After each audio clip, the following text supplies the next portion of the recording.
এখন দুপুর প্রায় 2টো, বাইরের টেম্পারেচার প্রায় 42-43 ডিগ্রি। এখানে রাস্তায় কাজ হচ্ছে, আর রাস্তার কাজ মানে বুঝতেই পারছেন বিশাল গরম চারপাশে। বেশ কিছু লোকজন যারা কাজ করছে দেখলাম ফ্যামিলি নিয়ে, বাচ্চা কাচ্চা নিয়ে বসে আছে এখানে। আমার এখানে আসার কারণ হচ্ছে এদের হাতে সামান্য কিছু জল, গ্লুকোজ, কোল্ড ড্রিঙ্কস এই ধরনের কিছু তুলে দেওয়া। এদের বাস্তব পরিস্থিতি হয়তো এটার জন্য পাল্টাবে না একটুও, কিন্তু তাও এই গরমে হয়তো কিছুটা হলেও, এক মুহূর্তের জন্য হলেও একটু স্বস্তি দেবে এদেরকে।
সবাই এখানে হ্যাঁ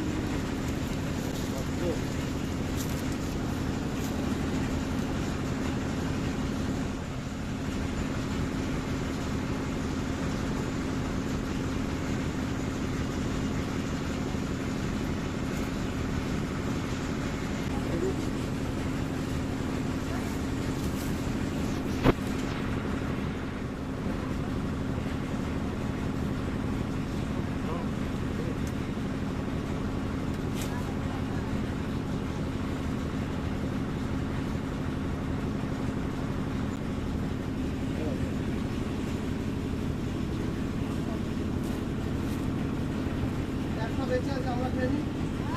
হ্যাঁ বুঝি তো,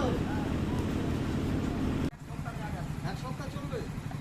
আচ্ছা তাহলে তো আছো, আমি আসবো আবার পরে। হ্যাঁ ঠিক আছে বাবু, টাটা। এখানে থেকে মনটা সত্যি ভার হয়ে গেল। একটা জিনিস বুঝলাম, এরা প্রত্যেকে পরিশ্রম করছে খালি দুবেলা দুমুঠো পেট ভরে খাওয়ার জন্যে। ভালো থাকা, ভালো খাওয়া, এই সমস্ত কিন্তু সত্যি এদের কাছে বিলাসিতা।